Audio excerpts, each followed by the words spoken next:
이 아침 하나님께서 주시는 말씀은 데살로니가 후서 2장 1절에서 17절 말씀, 하나님 말씀 한 절씩 교독하겠습니다. 형제들아, 우리가 너희에게 구하는 것은 우리 주 예수 그리스도의 강림하심과 우리가 그 앞에 모임에 관하여 혹 영으로나 혹 말로나 혹 우리에게서 받았다 하는 편지로나 주의 날이 이르렀다고 쉬 동심하거나 두려워하거나 하지 아니할 그것이라. 누가 아무렇게 하여도 너희가 미혹하지 말라. 먼저 배도하는 일이 있고 저 불법의 사람 곧 멸망의 아들이 나타나기 전에는 이르지 아니하리니 저는 대적하는 자라. 범사에 일컫는 하나님이나 숭배함을 받는 자 위에 뛰어나 자존하여 하나님 성전에 앉아 자기를 보여 하나님이라 하느니라. 내가 너희와 함께 있을 때에 이 일을 너희에게 말한 것을 기억하지 못하느냐. 저로 하여금 저희 때에 나타나게 하려 하여 막는 것을 지금도 너희가 안 하니 불법의 비밀이 이미 활동하였으나 지금 막는 자가 있어 그 중에서 옮길 때까지 하리라. 그때에 불법한 자가 나타나리니 주 예수께서 그 입의 기운으로 저를 죽이시고 강림하여 나타나심으로 패하시리라.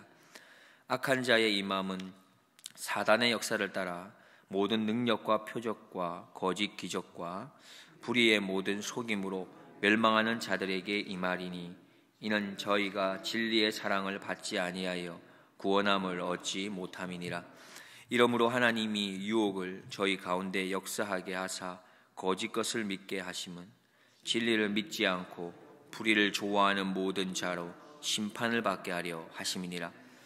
주의 사랑하시는 형제들아, 우리가 항상 너희를 위하여 마땅히 하나님께 감사할 것은 하나님이 처음부터 너희를 택하사 성령의 거룩하게 하심과 진리를 믿음으로 구원을 얻게 하심이니 이를 위하여 우리 복음으로 너희를 부르사 우리 주 예수 그리스도의 영광을 얻게 하려 하심이니라. 이러므로 형제들아, 굳게 서서 말로나 우리 편지로 가르침을 받은 유전을 지키라. 우리 주 예수 그리스도와 우리를 사랑하시고 영원한 위로와 좋은 소망을 은혜로 주신 하나님 우리 아버지께서 함께 보겠습니다. 너희 마음을 위로하시고 모든 선한 일과 말에 굳게 하시기를 원하노라. 아멘. 오늘부터는 데살로니가 후서 내용이 됩니다. 어저께부터이지요. 오늘은 2장 말씀인데 먼저 2장 말씀 보기 전에 데살로니가 후서에 대해서 잠깐 살펴보겠습니다.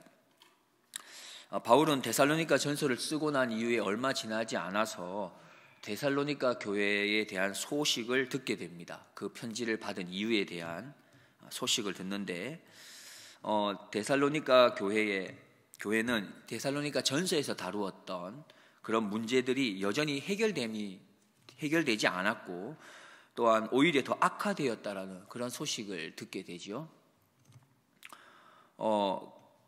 그들을 향했던 그 박해는 더욱더 심해지고 있었고 데살로니가 교회에 처음 보냈던 데살로니가 전서에서 다루었던 바로 주의 날 예수님의 재림에 대해서는 불법한 자들로 인해서 바울이 말했던 그 재림이 제대로 가르쳐지지 않고 왜곡되어서 잘못 전해져서 더 큰 혼란과 불안을 느끼고 있다는 소식을 듣습니다. 그래서 바울은 이러한 데살로니가 교회에 직면한 문제들을 해결하기 위해서 데살로니가 후서를 써서 보내게 됩니다. 데살로니가 후서는 3장으로 이루어져 있죠. 1장의 내용을 간단히 살피면 더 극심한 고난 속에 있는 그들이 믿음으로 잘 그래도 인내하고 참고 이렇게 잘 극복하고 있음에 대해 칭찬과 격려의 말로 시작합니다. 그리고 난 이후에 너희들이 당하는 그 고난은 예수님 때문에 받는 고난이기 때문에 너희가 받는 그 고난은 결국 하나님 나라에 동참하고 있는 길이다. 이것에 대해서 말씀해주고 있죠. 무슨 말씀이냐 하면 바로 예수님께서 여전히 비폭력으로 십자가에 죽으셨지 않느냐. 그리고는 예수님의 그 죽으심이 온 세상의 왕이 되셨던 그 길로 가지 않았느냐. 그렇기 때문에 예수님을 따르는 우리들 또한 예수님의 그 섬김과 또 희생과 죽기까지 사랑하는 그 모습으로 나아가는 것이 결국 세상에서 참된 승리자가 되는 길이다라고 말하고 있습니다. 이러한 내용을 통해서 결국 데살로니가 교회 성도들이 안고 있었던 더 심해지고 있는 이 고난에 대해서 그러한 문제들을 해결할 수 있도록 인도해 주고 있죠. 데살로니가 후서 1장 3절 말씀과 5절 말씀 제가 읽어드리겠습니다. 형제들아, 우리가 너희를 위하여 항상 하나님께 감사할지니 이것이 당연함은 너희 믿음이 더욱 자라고 너희가 다 각기 서로 사랑함이 풍성함이며, 5절입니다.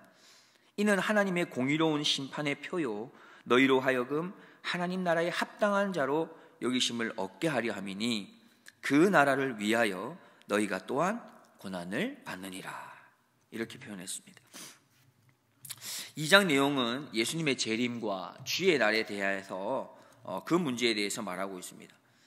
주님의 날이 이미 임했다라고 말하는 이런 불법한 자들의 말은 거짓된 것임을 말하고 있으며, 예수님이 재림하기 전에는 이러이러한 일들이 있을 거다. 배도하는 일, 불법을 전하는 사람들, 진리를 왜곡하는 사람들, 그들이 미혹하게 될 터인데 이것이 바로 주님의 날이 임하기 전에 있을 일이다 말하면서, 그렇기 때문에 너희는 아직 주님의 날에 이른 것이 아니니까 소망을 가지고 믿음으로 굳게 서서 요동치 말아라, 그렇게 전하고 있죠. 마지막 3장에서는 게으른 자들에 대한 권면을 주로 다루고 있습니다. 3장 10절 말씀 제가 읽어드리겠습니다. 우리가 너희와 함께 있을 때에도 너희에게 명하기를 누구든지 일하기 싫어하거든 먹지도 말게 하라 하였더니 했습니다. 다시 본문 말씀 2장으로 돌아와서 오늘 본문 말씀은 주님의 날이 이미 왔다고 말하는 이런 불법한 자들, 잘못된 불법한 자들의 가르침 때문에 혼란스러움에 있는 이 데살로니가 교회 성도에게 주님의 날에 대해서 바른 가르침을 주시고 있습니다. 또 한 가지는 바로 하나님께서 왜 어떤 사람에겐 그 유혹으로 역사하게 하여서 거짓 것을 믿게 하시는 것일까라는 겁니다. 왜 그러시는 걸까? 11절 12절 말씀을 한번 보겠습니다. 이러므로 하나님이 유혹을 저희 가운데 역사하게 하사 거짓 것을 믿게 하심은 진리를 믿지 않고 불의를 좋아하는 모든 자로 심판을 받게 하려 하심이니라. 이렇게 말씀하셨습니다. 즉 진리이신 바로 그 예수님을 믿는 것을 거부하는 자들이기 때문이죠. 동일한 말씀을 하고 있습니다. 그리고 또 한 가지가 있는데 불의를 좋아하는 자들이기 때문이다 말씀하고 있습니다. 우리는 불의한 것을 하지 않도록 힘쓰고 애쓸 필요가 있는 것이죠. 악한 것을 하지 않기 위해 우리는 힘쓰고 애를 써야 합니다. 데살로니가전서 5장 22절 23절에 보면 악은 모든 모양이라도 버리라 했습니다. 23절에 평강의 하나님이 친히 너희로 온전히 거룩하게 하시고 또 너희 온 영과 혼과 몸이 우리 주 예수 그리스도 강림하실 때에 흠 없게 보존되기를 원하노라 하셨습니다. 우리가 몰라서 지키지 못하는 건 어떻게 하겠습니까? 몰라서 지키지 못하는 건 어떻게 하겠습니까? 그러나 우리가 알고 있는 것이라면 악한 것은 모양이라도 버려야 되는 것이죠. 우리는 너무 쉽게 이야기하거나 말할 때가 있습니다. 그게 썩 좋지 못한 것임을 알면서도 분위기가 그러하니까, 지금의 상황이 그러하니까 라고 말하면서 그렇습니다. 우리는 선한 일에 더욱 힘써야 할 필요가 있는 것이죠. 로마서 12장 9절로 13절에 보면 사랑엔 거짓이 없나니 악을 미워하고 선에 속하라. 형제를 사랑하여 서로 우애하고 존경하기를 서로 먼저 하며 부지런하여 게으르지 말고 열심을 품고 주를 섬기라. 소망 중에 즐거워하며 환난 중에 참으며 기도에 항상 힘쓰며 성도에 쓸 것을 공급하며 손 대접하기를 힘쓰라 하셨습니다. 바로 이러한 그리스도인다움, 이 그리스도인다움으로 바로 그런 모습으로 우리가 서로 힘쓰고 애쓰는 그런 우리가 될 수 있기를 소망합니다. 계속해서 9절부터 10절 말씀을 살펴보면 악한 자의 임함은 사단의 역사를 따라 모든 능력과 표적과 거짓 기적과 불의의 모든 속임으로 멸망하는 자들에게 임하리니 이는 저희가 진리의 사랑을 받지 아니하여 구원함을 얻지 못함이니라 했습니다. 많은 그리스도인들이, 그리고 사실 우리들 또한 신앙생활을 하면서 아마 이런 생각을 한 번 이상 가졌을 겁니다. 좀 능력이 나타나면 좋겠다. 표적도 좀 보고 기적도 보게 되면 내가 더 잘 믿을 텐데. 그런데 참 우리는 많은 관심이 있습니다. 그런데 여기 조심해야 할 것은 하나님의 역사 속에서도 능력과 표적과 기적이 분명히 임하지만 오늘 본문에서 사단의 역사를 따라서도 능력과 표적과 기적이 임할 수 있다라는 사실이지요. 그래서 무조건 능력이 나타나고 표적이 나타나고 기적이 나타났다고 다 하나님의 역사라고 말할 수가 없다는 것입니다. 그래서 우리에게 필요한 것은 무엇이겠습니까? 말씀 안에서 가지는 분별력이 우리는 필요한 것입니다. 지금의 시대에 정말로 우리에게 필요한 것은 분별력인 것 같습니다. 말씀을 들어도 그것을 지혜롭게 분별치 못하면 결국 자신에게 유익한 대로만 해석할 뿐이기 때문이죠. 하나님의 영광을 위한 길로 나아가지 못하는 것입니다. 우리가 말씀을 지혜롭게 분별하지 못하는 여러 가지 이유가 있겠지만 그 중에 한 가지를 우리가 생각해 본다면 우리가 지혜롭게 분별하지 못하는 이유는 말씀을 반복하여서 기억하는 일에 우리가 조금 게으르기 때문이 아닐까 합니다. 5절 말씀 우리가 함께 읽어보겠습니다. 내가 너희와 함께 있을 때에 이 일을 너희에게 말한 것을 기억하지 못하느냐. 말을 했다는 것이지요. 중요한 건 그들이 기억하지 못했다는 것입니다. 데살로니가 교회에도 바울이 주님의 날에 관해서 말씀을 전했지만 그런데 그 말씀을 기억하는데 힘쓰지 못함으로, 즉 다시 반복해서 하나님의 말씀을 가까이 하는 훈련에 힘쓰지 못해서 분별력을 잃었던 것입니다.